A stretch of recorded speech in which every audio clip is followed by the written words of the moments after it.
सुप्रभातम। संस्कृत के इस क्लास में आप सभी का स्वागत है। आज हम कक्षा 10 के संस्कृत पाठ्य पुस्तक पीयूषम भाग 2 के अध्याय 7 सप्तमः पाठ। सप्तमः का अर्थ हुआ सतवा, अध्याय पाठ यानी कि पाठ 7 है। शीर्षक है नीति अश्लोका। नीति अश्लोक। नीति का अर्थ होता है ज्ञान, तो ज्ञान की श्लोके हैं, ज्ञानप्रद श्लोके हैं। चलिए किताब में देखिए आप लोग।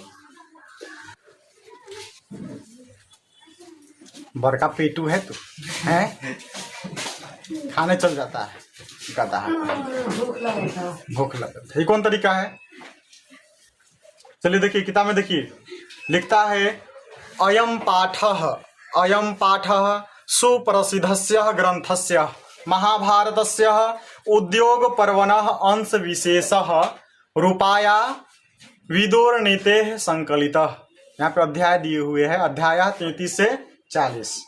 अयम पाठः, यह पाठ सुप्रसिद्धस्य, सुप्रसिद्ध ग्रंथस्य यानी कि ग्रंथ से, महाभारतस्य, महाभारत के, उद्योग पर्वणः, उद्योग पर्व का, अंश विशेष, विशेष अंश, रूपाया रूप में, विदुर नीति है यानी कि विदुर नीति से, संकलित यानी कि संकलित है। यह पाठ सुप्रसिद्ध ग्रंथ महाभारत के उद्योग पर्व का विशेष अंश रूप में विदुर नीति से संकलित है। युद्धम आसनम प्राप्य धृतराष्ट्रो मंत्री परवरम विदुरम स्वचितस्य शांते कांचित प्रश्नान नीति विषयकान पृच्छति। युद्धम यानी कि युद्ध की, युद्धम यानी कि युद्ध की, आसनम यानी कि नजदीक जानकर, प्राप्यम देखकर, नजदीक जानकर, धृतराष्ट्रो धृतराष्ट्र ने, मंत्री परवरम यानी कि मंत्री श्रेष्ठ, विदुरम विदुर से, स्वचितस्य अपने हृदय की, स्व का मतलब अपने, चितस्य चित्त का अर्थ होता है हृदय, अपने हृदय की, शांतये शांति के लिए, कांचित कुछ, प्रश्नान नीति विषयकान पृच्छति पूछते हैं। धृतराष्ट्र युद्ध को नजदीक जान करके धृतराष्ट्र अपने मंत्री श्रेष्ठ विदुर से अपने हृदय की शांति के लिए कुछ प्रश्न पूछते हैं। तेषाम समुचित उत्तरम विदुरो ददाति, उनका समुचित उत्तर, तेषाम उनका समुचित उत्तरम यानी कि उचित उत्तर, विदुरो ददाति विदुर देते हैं। जो प्रश्न धृतराष्ट्र पूछते हैं उसका उत्तर कौन देता है? तो विदुर देता है। आगे लिखता है तदेव प्रश्नोत्तर रूपम ग्रंथ रत्नम विदुर नीति। वह प्रश्न उत्तर रूप जो ग्रंथ है विदुर नीति कहलाया। जो धृतराष्ट्र ने प्रश्न किए और उसका जो उचित उत्तर विदुर ने दिया, वही ग्रंथ जो है क्या कहलाया? विदुर नीति कहलाया। आगे इयम अपि भागवत गीता एव महाभारतस्य अंगम अपि स्वतंत्र ग्रंथ रूपा वर्तते। इयम अपि यह भी भागवत गीता एव यानी कि भागवत गीता की तरह, भागवत गीता एव महाभारतस्य अंगम अपि, महाभारत का अंग होते हुए भी, स्वतंत्र ग्रंथ रूपा वर्तते, स्वतंत्र ग्रंथ के रूप में है। ठीक है, तो यह जो भागवत गीता की तरह महाभारत का अंग होते हुए भी स्वतंत्र ग्रंथ के रूप में है। कौन ग्रंथ? विदुर नीति। विदुर नीति जो है एक ग्रंथ है। इस ग्रंथ में क्या है? धृतराष्ट्र जो है कुछ प्रश्न पूछते हैं अपने हृदय की शांति के लिए और विदुर उसका सही सही उत्तर देता है। वही प्रश्न और उत्तर रूपी ग्रंथ है, वही विदुर नीति कहलाया। जी सर। ऑब्जेक्टिव है, इसमें ध्यान दीजिएगा। तो पहला श्लोक यहाँ पे है, देखेंगे, ध्यान देंगे। पहला श्लोक, यस्य कृतं न विघ्नन्ति शीतोष्णं भयं रतिः समृद्धिः असमृद्धिर्वा स वै पंडित उच्यते। यस्य जिसके, कृत्यम यानी कि काम में, न विघ्नन्ति यानी कि बाधा नहीं पहुंचाते हैं, शीत यानी कि ठंडा, उष्ण यानी कि गर्मी, भय डर रति यानी कि प्रेम। जिसके कार्य में, जिसके काम में शीत गर्मी, ठंड गर्मी, भय यानी कि डर, रति यानी कि प्रेम, समृद्धि यानी कि धन संपत्ति का होना, असमृद्धि यानी कि धन संपत्ति का नहीं होना, ये सब जो है बाधा नहीं पहुंचाते हैं। स वै पंडित उच्यते, वही पंडित कहलाते हैं, वही ज्ञानी कहलाते हैं। तो इसका अर्थ लिखना हो तो लिख लीजिएगा कि जिसके कार्य में सर्दी गर्मी भय डर प्रेम समृद्धि असमृद्धि ये सब बाधित नहीं करते हैं, वही पंडित कहलाते हैं। ठीक है, अगला देखिए, तत्वज्ञः सर्वभूतानां योगज्ञः सर्वकर्मणां उपायज्ञो मनुष्याणां नरः पंडितोच्यते। तत्वज्ञः सर्वभूतानां, सर्वभूतानाम, सर्व का मतलब होता है सभी, भूतानाम यानी कि जीवों की, प्राणियों की, तत्वज्ञ तत्व को जानने वाला, सभी प्राणियों के तत्व को जानने वाला, योग अज्ञ सर्व कर्मणाम यानी कि सभी कर्मों को योग की तरह करने वाला, उपायज्ञो मनुष्यानाम, मनुष्यानाम उपायज्ञो यानी कि मनुष्यों में उपाय को जानने वाला, नरः यानी कि मनुष्य, पंडित उच्यते, पंडित कहलाते हैं। अर्थात इसका अर्थ हो गया जो सभी प्राणियों के, सभी जीवों के तत्व को जानने वाला, सभी कर्मों को योग की तरह करने वाला, मनुष्यों की उपाय को जानने वाला मनुष्य ही पंडित कहलाता है। लिख दीजिएगा अर्थ इसका, ऑब्जेक्टिव सब इसमें छुपा हुआ है, देखिएगा। अगला है तीसरा, 15 मिनट सुना। अनाहुत प्रविशति अपृष्टो बहुभाषते अविश्वास्ते विश्वसीति मूढ़ चेतान राधवः। अनाहुतः, अनाहुतः यानी कि बिना बुलाए, प्रविशति प्रवेश करता है, अपृष्टो बिना पूछे, बहुभाषते बहुत बोलता है, तो बिना बुलाए प्रवेश करता है, अपृष्टो बहुभाषते यानी कि बिना पूछे बहुत बोलता है, अविश्वस्ते विश्वसीति यानी कि अविश्वसनीय व्यक्ति पर, जो विश्वास करने योग्य नहीं है उस पर विश्वास कर लेते हैं।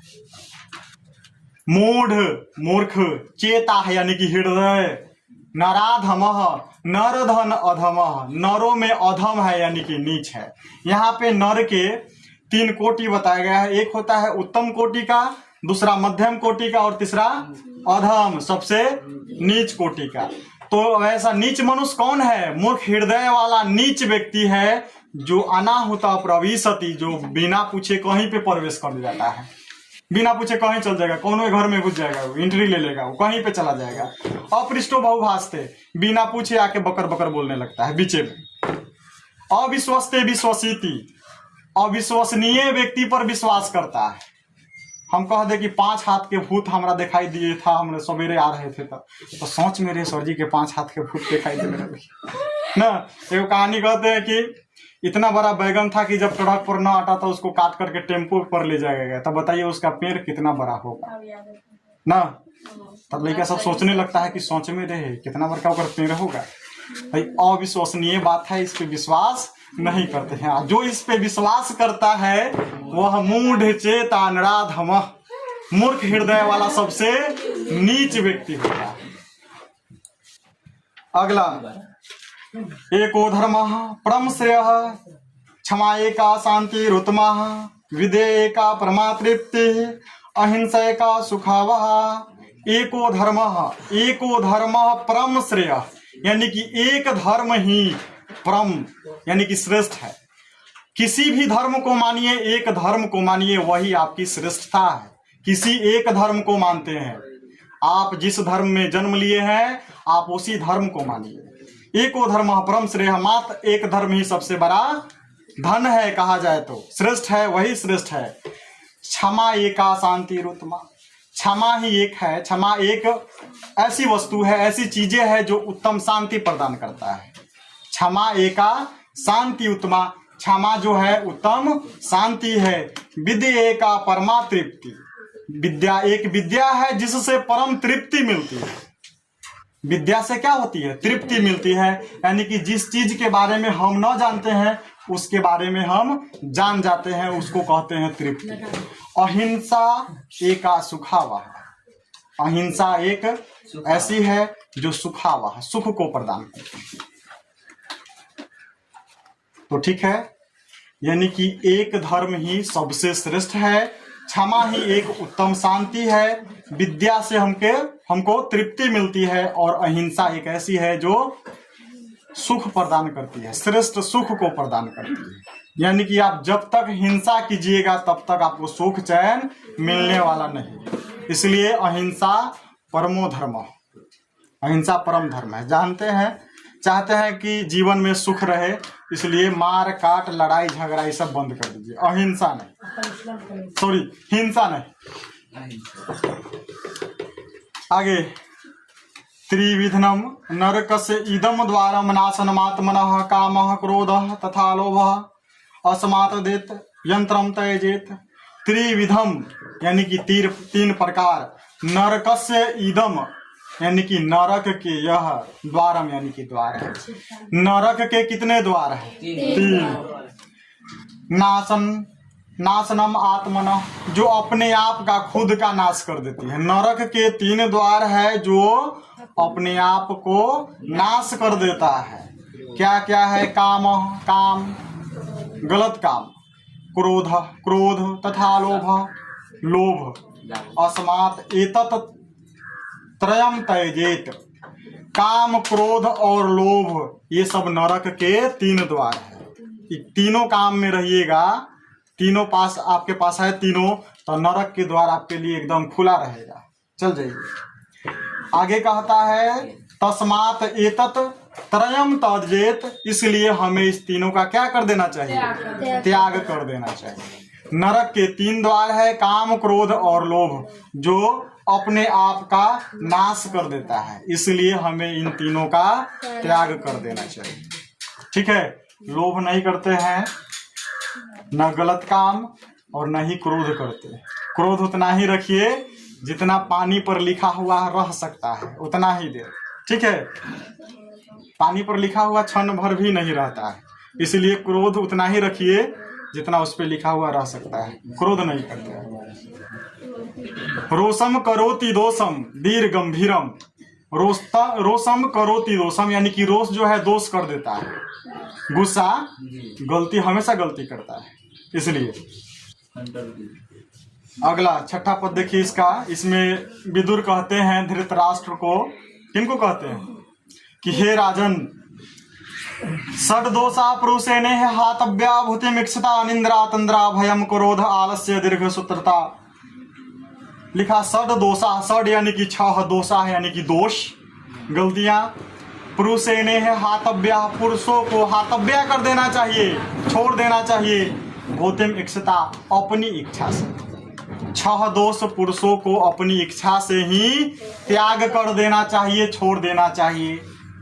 क्या क्या छोड़ देना चाहिए? निंद्रा, निद्रा समझ रहे हैं, निंदा की स्थिति, ज्यादा सोना, अधिक सोना। तंद्रा यानी कि न सोए रहना और न जगे रहना, तंद्रा की स्थिति में रहना, न सोए हैं न जगे हैं, आराम से ताक रहे हैं, न कुछ कर रहे हैं, कुछ नहीं, तंद्रा। भयम डर, क्रोध गुस्सा, आलस्यम आलस, आलसी बन जाना यानी कि किसी काम को करने में अस्कतिया जाना, उसी को आलसी कहते हैं। दीर्घ सूत्रता यानी कि दीर्घ सूत्री न होना।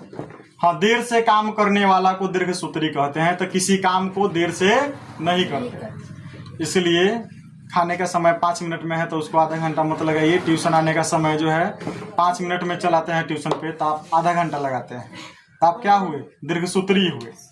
तो इन सब 6 दोषों को क्या कर देना चाहिए? अपनी इच्छा से ही त्याग कर देना चाहिए। पुरुष को 6 दोष अपनी इच्छा से त्याग कर देना चाहिए। कौन कौन? निंद्रा, तंद्रा, भय, क्रोध, आलस और दीर्घ सूत्रता। ठीक है। 7वां देखिए, लिखता है, अच्छा इसमें वीडियो तो यहीं पे रुक गया, इसको आगे बढ़ाइए भाई। हाँ नहीं, हम यहाँ आगे पढ़ाते चल गए, इसमें हम दिखाए नहीं है, तो वीडियो देखेगा तो किताब उसको पास में रखना होगा। ठीक है, अगला पद देखिए। हाँ 7 नंबर देखिए, आपके पास किताब है उससे अध्ययन कीजिए। हाँ, सत्येन रक्ष्यते धर्मो विद्या योगेन रक्ष्यते मृज्या रक्ष्यते रूपम क्लम वृतेन रक्ष्यते। सत्येन रक्ष्यते धर्मो, सत्येन रक्ष्यते धर्मो, सत्य से धर्म की रक्षा होती है। विद्या योगेन रक्ष्यते, योगेन रक्ष्यते विद्या, यानी कि योग से विद्या की रक्षा होती है, अभ्यास से विद्या की रक्षा होती है ना। विद्या बचा के रखना है अपने पास तो क्या कीजिएगा, आप अभ्यास कीजिए। पहले वाला जो पढ़ा दिए हैं उसको बार बार उसको पुनः पुनः रिपीट कीजिए। मृज्या रक्ष्यते रूपम, मृज्या रक्ष्यते रूपम, मृज्या यानी कि उपटन, रक्ष्यते रूपम, रूप की रक्षा करती है। रूप की रक्षा कौन करता है? हाँ, जैसे उपटन लगाने से, अपटन लगाने से रूप उपटन होता है, लगाने से रूप की रक्षा होती है। कुलम वृतेन रक्ष्यते, वृतेन कुलम रक्ष्यते, अर्थात आचरण से कुल की रक्षा होती है, आचरण से वंश की रक्षा होती है। तो इसका अर्थ हो गया कि सत्य से धर्म की रक्षा होती है, योग अभ्यास से विद्या की रक्षा होती है, उबटन लगाने से रूप की रक्षा होती है, और आचरण से कुल की रक्षा होती है। तो रूप की रक्षा करना है तो उबटन लगाते हैं ना, उसी तरह विद्या की रक्षा करने के लिए हमको योग करना चाहिए, अभ्यास करना हो। अब तो बहुत सारा क्रीम आ गया है, उबटन कौन लगाता है? तभी हमारे यहाँ जो प्रथा है, हाँ जो भी हो, चलिए लड़का अब तुम्हारा शादी ना होगा, शादी का बात आए तो एकदम सबसे सब शर्म के मारे लाल हो जाता है। जैसे कि सबको भाई एक दिन शादी करना है कि ना करना है, सबको करना है, ऐसा बात नहीं है, लेकिन सबकी समय सीमा होती है। ऐसा नहीं कि साहिल पर छोड़ रहा है बम, खुद सोचो, सबसे पहले तुम्हारा नंबर लगेगा। चलिए देखिए इधर 8वें श्लोक में, चलिए नेक्स्ट आगे बढ़ेंगे। हाँ, 8वां श्लोक है, सुलभा पुरुषा राजन सततम प्रियवादिनः अप्रियस्य तो पथ्यस्य वक्ता श्रोता च दुर्लभ। लिखा सुलभा पुरुषा राजन, विदुर कहते हैं धृतराष्ट्र से, हे राजन, सुलभता से वे पुरुष मिल जाते हैं। सुलभा पुरुषा राजन, वे पुरुष जो है बड़ी आसानी से सुलभता से मिल जाते हैं। प्रियवादिनः यानी कि प्रिय बोलने वाले, प्रिय बोलने वाले पुरुष जो है बड़ी आसानी से मिल जाते हैं। अप्रियस्य तो पथ्यस्य, वक्ता यानी कि बोलने वाले, श्रोता सुनने वाला, च और दुर्लभ यानी कि दुर्लभ होता है। अप्रियस्य तो पथ्यस्य यानी कि अप्रिय ही सही, अप्रिय और सत्य। कभी कभी जो बात होती है ना, सत्य बात जो होता है अप्रिय होता है, आपको सही बोला जाएगा तब बड़ा खराब लगेगा ना। हाँ, तो अप्रिय और सत्य बोलने वाले और सुनने वाले दोनों दुर्लभ होते हैं, आसानी से नहीं मिलते हैं। तो इसका अर्थ हो गया, कहते हैं विदुर कहते हैं, हे राजन, किससे कहते हैं? धृतराष्ट्र से। हे राजन, वे पुरुष बड़ी आसानी से सुलभता से मिल जाते हैं। कौन पुरुष? प्रिय बोलने वाले, प्रिय बोलने वाले पुरुष बड़ी आसानी से मिल जाते हैं। हाँ, लेकिन अप्रिय और सत्य बोलने वाले और सुनने वाले दोनों ही दुर्लभ होते हैं।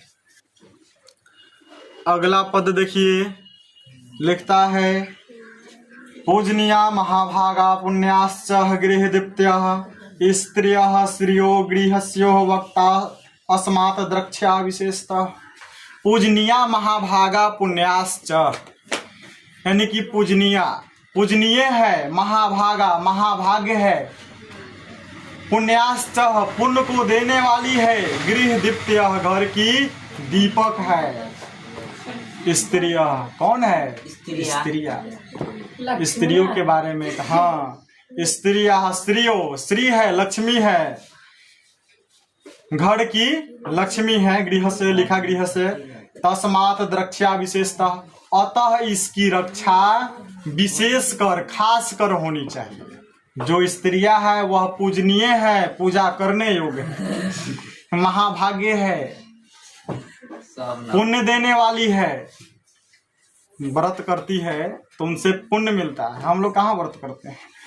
गृह दीप्त्य, घर की दीपक है, घर की शोभा है, घर की लक्ष्मी है, अतः इसकी रक्षा खासकर होनी चाहिए, होनी चाहिए। हाँ, तो ये भारत भूमि है, लक्ष्मी को बहुत पूजा करते हैं। सुपनेखा जैसा लड़की का नौकवे काट देते हैं। ठीक है, हाँ, तो सुपनेखा ना बनना है, सुपरनेखा नहीं बनना है। कल भी व्रत है। चलिए देखिए अगला, तो इसका अर्थ लिखा जाएगा ना। अगला बोली न निकल रहा है सुबह से अगला पद देखिए, अकीर्तिम विन्यो हंति हंत्यनर्थ पराक्रमः हंति नित्यम क्षमा क्रोधमचारो हंत्य लक्षणम। लिखा अकीर्ति विन्यो हंति, अकीर्ति यानी कि अपजस, विन्यो हंति विनम्रता को, हंति हंति अंत करता है, दूर करता है, समाप्त करता है। अपजस जो है विनम्रता को दूर करता है। हंत्य अनर्थ पराक्रम, हंति अनर्थ पराक्रम, अनर्थ अनर्थ को हंति दूर करता है कौन? पराक्रम, यानी कि पराक्रम जो है अनर्थ को दूर करता है, नाश करता है। हंति नित्यम क्षमा क्रोध मचारो, हंति नित्यम क्षमा क्रोधम अचारो, विच्छेद करेंगे तो क्रोधम अचारो। हंति नित्यम क्षमा क्रोधम, नित्य दिन की क्षमा जो है क्रोध का हंति करता है, दूर करता है, उसका क्या करता है? विस्मरण करता है, उसको समाप्त करता है। तो क्षमा जो है क्रोध का नाश करता है। अचारो हंत्य लक्षणम, यानी कि जो आचार है, क्या आचरण जो है, यह बुरे लक्षणों को मारता है, दूर करता है। तो इसका अर्थ लिखना हो तो लिखिएगा कि प्रस्तुत श्लोक में विदुर धृतराष्ट्र से कहते हैं, धृतराष्ट्र से जब प्रश्न पूछते हैं तो विदुर उसका उचित उत्तर देते हैं और कहते हैं 10वें श्लोक में कि अपजस जो है विनम्रता को दूर करता है, पराक्रम अनर्थ को दूर करता है, विनाश करता है। हंति नित्यम क्षमा क्रोधम, क्षमा जो है क्रोध का नाश करता है। नित्य क्षमा यानी कि नित्य दिन की क्षमा जो है क्रोध का नाश करता है। अचारो हंत्य लक्षणम, यानी कि आचरण जो है बुरे लक्षण को दूर करता है। ठीक है, तो इस तरह से आप इसका अध्ययन कीजिएगा, देखिएगा इसका ऑब्जेक्टिव और सब्जेक्टिव सब कंप्लीट होगा। इसमें आप किताब से अध्ययन कीजिएगा। कुछ बीच में वीडियो जो है रुक गया था। हाँ, चैनल का नाम जो भी है, चैनल को सब्सक्राइब कर लीजिएगा। ठीक है, और इसमें योग्यता विस्तार है, उसका भी अध्ययन किया जाए क्या? हाँ, योग्यता विस्तार थोड़ा सा है, देख लेते हैं उसको भी। देखिए इससे भी क्वेश्चन आता है।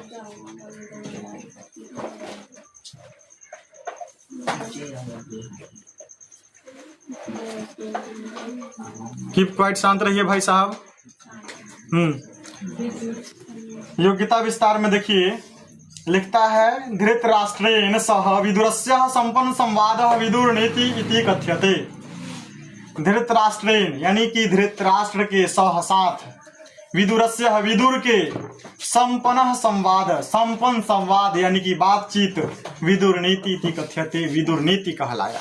धृतराष्ट्र के साथ विदुर का जो संपन्न संवाद बातचीत था वह क्या कहलाया? विदुर नीति कहलाया। पूछता है ऑब्जेक्टिव में। आगे लिखता है, दिखाई नहीं दे रहा है इसमें, अनुभव सिद्धस्य विदुरस्य